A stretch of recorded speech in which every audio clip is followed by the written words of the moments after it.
Hello, all. For my second review of the evening, another film from the 1980s, but one completely different than the last one I reviewed.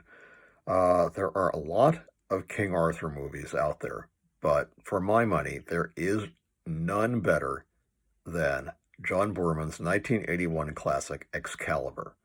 Uh, this movie is incredible in its scope. It's almost 3 hours long, but it's not boring for a minute, and it really pulls you in. And from the beginning, every actor in this was just terrific in the role.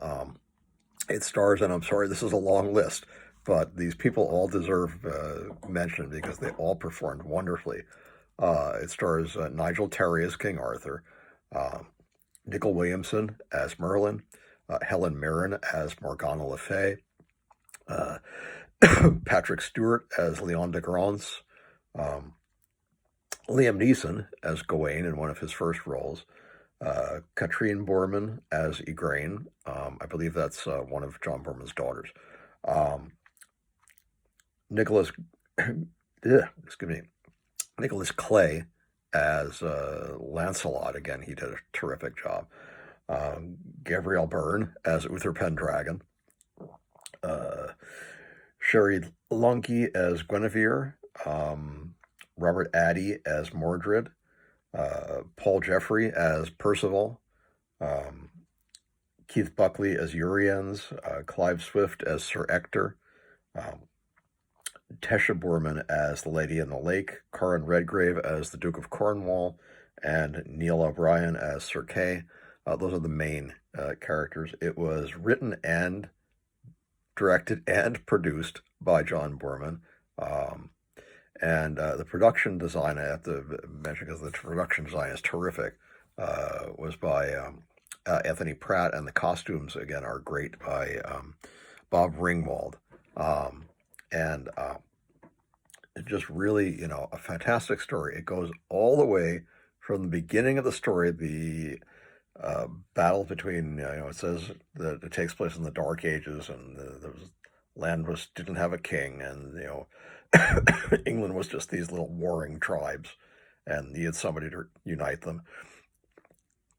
Uther Pendragon is given Excalibur, the Sword of Kings, by Merlin, and then he's trying to unite the land, but he also he learns that the Duke of Cornwall, who is his main enemy, he tells him, he asks him, what will you give me if I accept you as king? He says, you could have all these lands to the river, and as long as you swear fealty to me. And he says, okay. And then he invites him to a feast, and at this feast he spies Duke of Cornwall's beautiful wife Igraine, and lusts after her and wants her, and asks Merlin to help him to seduce her, and makes him invoke this ancient spell, which he calls the Charm of the Making, which is, and forgive me if my pronunciation is bad, but I'll do the best I can. And these words were supposed to sound Celtic, but they're not actually Celtic. Anal Nathrach, Uchvas Bethud, Dohiel Dienve, and that translates roughly to Serpent's Breath, the Charm of Death and Life, Thy Omen of Making. That's called the Charm of the Making by Merlin, and this is the one that he conjures to conjure up, quote-unquote, the dragon, which is his name for basically all the supernatural forces of the earth. And the earth itself, in a way, is also the dragon, as is the whole universe. And so he does this. He conjures up the spell and transforms Uther into the image of the Duke of Cornwall, who has gone out to fight Uther's men, ironically, and is killed. But since he's transformed into the image of the Duke, Igraine thinks it's him come back, and she makes love to him. And Merlin had told him, if I do this for you, then you have to do something for me. The product of this union shall be mine. And he says, yeah, whatever. Okay, agrees to it. Seduces Igraine, which is what he wanted. which later produces the baby Arthur, and Merlin comes and claims Arthur from, Igraine learns that the Duke of Cornwall is dead, and that he was killed that night, and she doesn't understand quite what happened. Morgana, her daughter, does seem to know what happened, and that will have some interesting and somewhat tragic repercussions in the movie later on. The whole thing, I should say, is based on Thomas Mallory's famous novel, Le Morte D'Arthur, which incorporated both British and some French and European myths about King Arthur into one book for probably the first time. Anyway, so we have the story of Uther Pendragon, and ultimately, because he was tempted by, fate, and he didn't really act up to the principles of Excalibur, Uther is killed in battle, and then Merlin comes for the baby from Igraine's baby, who is Arthur, and says, "You're the one. You're the one who will become king one day." Then he disappears, and later we see Arthur as a young squire to his brother Sir Kay and his quote-unquote father Sir Ector, and they are coming to a jousting contest, and the purpose of the jousting contest is to, because he didn't want anyone else to have Excalibur during the battle when he's killed, Uther Pendragon stabs Excalibur into a stone and says, only the person who can remove the sword from the stone will be king. So they're jousting all of these local, quote-unquote, robber knights, as Sir Ector calls them, to win the chance to pull the sword from the stone. And we see that one of the best jousters is Sir Leon de Grance, who is played by Patrick Stewart. I believe this was his first film role. Might have been his first acting role, but I'm not sure about that. One of his early ones, anyway. He did a fantastic job, and of course he was a Shakespearean-trained actor, and it comes through in this. And he tries to pull the sword from the stone, but he can't. And then Arthur is squiring his brother Sir Kay, and Sir Kay's sword is stolen. And he tries to chase off after this boy who stole the sword, but he can't find it, sees the sword in the stone, and out of panic, because he doesn't know what else to do, he pulls it, and he finds he can actually pull the sword out of the stone, which only the future king was supposed to be able to do. He panics, he puts it back in, but Leon de Grance has witnessed him doing this. He says, "Go ahead, pull it back out again." The gathered crowd are, demanding that he do this, and he does. And then that instantly sort of starts a friction. Nobody wants this boy to be a king. And another, a rival who is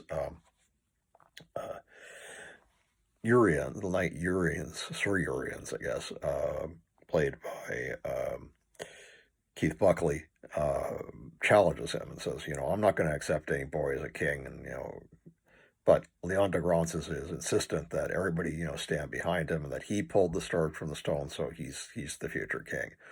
Well, Arthur is naturally somewhat confused, and he doesn't know what to do. He goes to Merlin for advice, and Merlin gives him some basic advice, what to do, how to be a king, how to rule wisely and not be hasty, and starts giving him, some sort of lessons, acts as his mentor and helps him grow and mature, become, the person that he needs to be. He says, Leon de Grance's castle he's supported you, and his castle is under siege.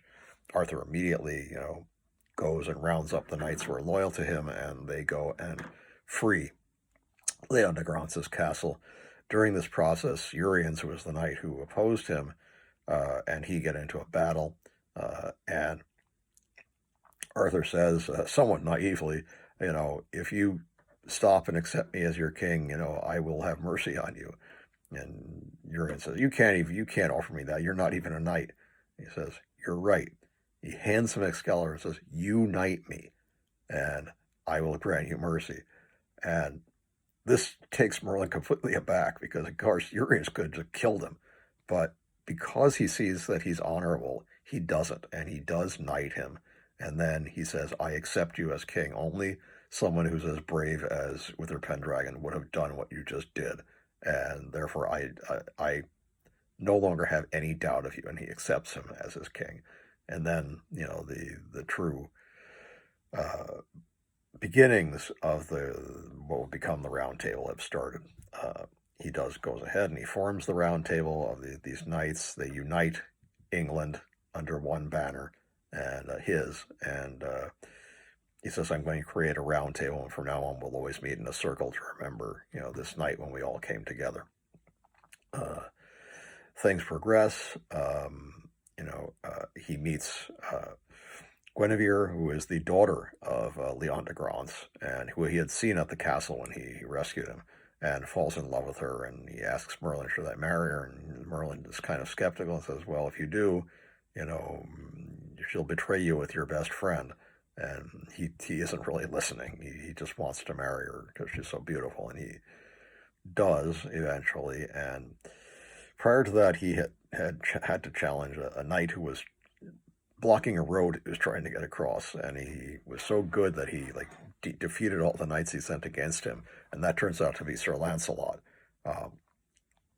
He defeats him, but in doing so, he breaks Excalibur because he's very angry, and then he confesses to Merlin, I let my anger get the better of me, and that's what broke the sword.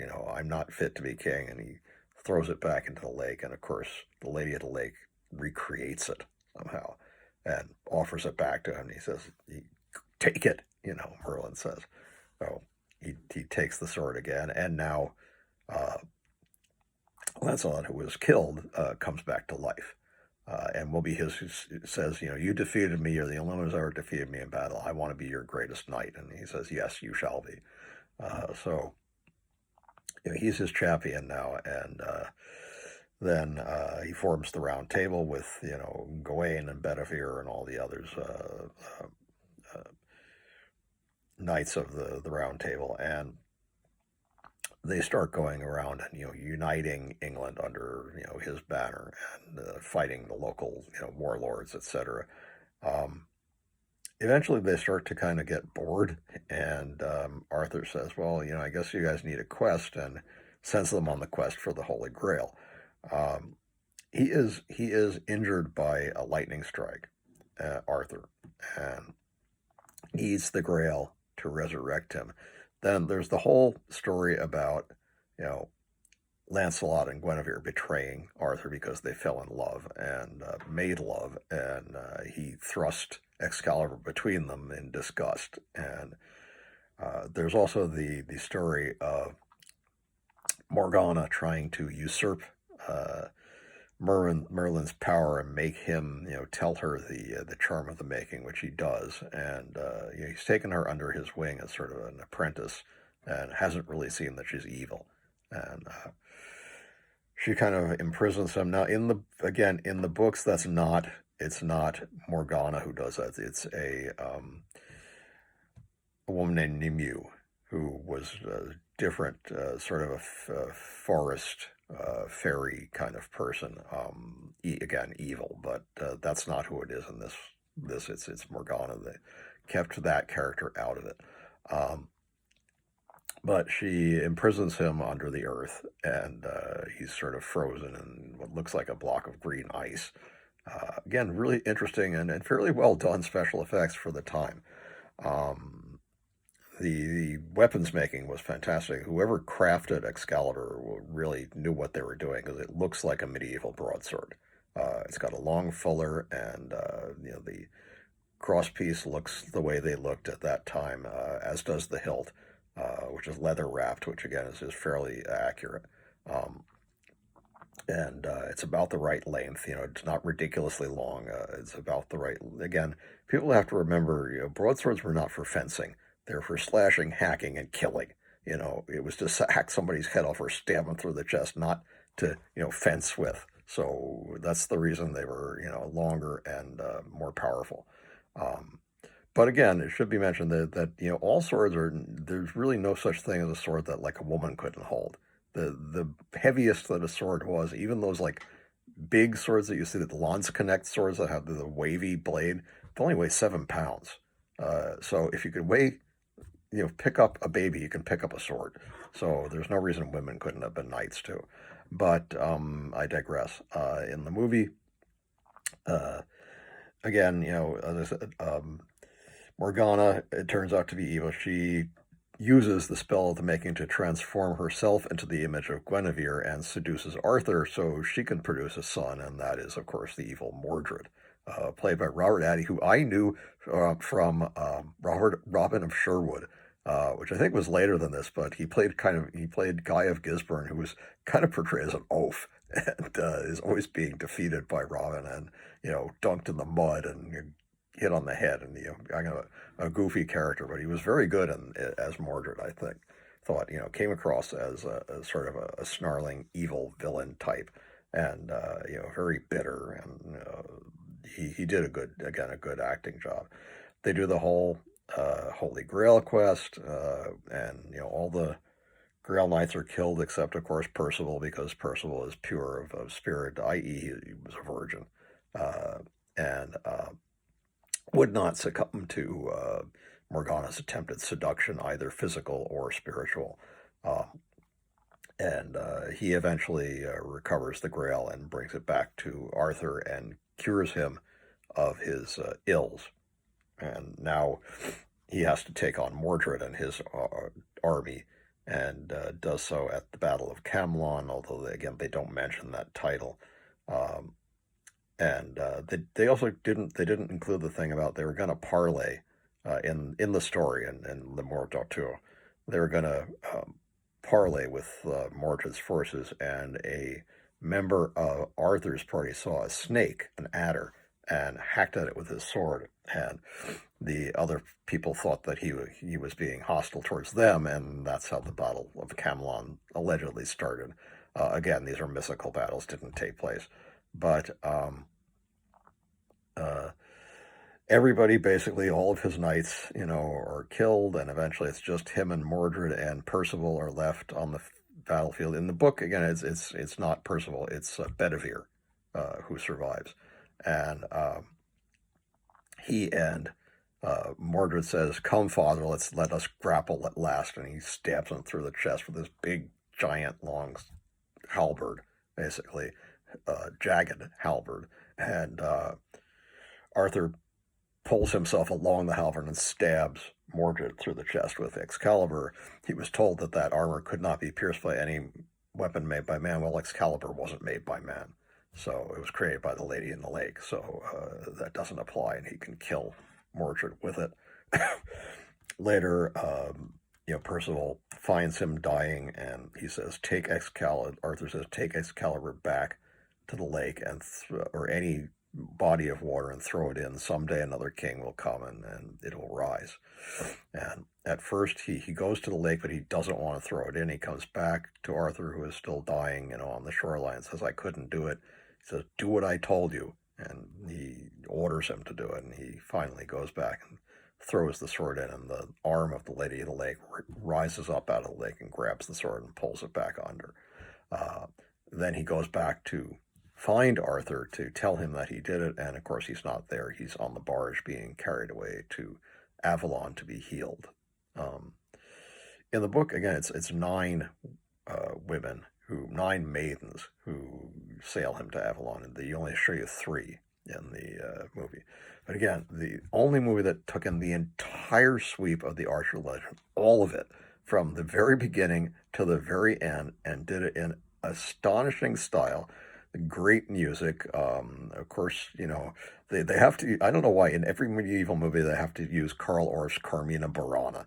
And they did it in this, they did it in Conan the Barbarian, they did it in, I think they used it in Beastmaster too. Just every medieval movie that has to do with the swordsman, they play Carmina Burana for some reason. Again, just because it's kind of epic sounding.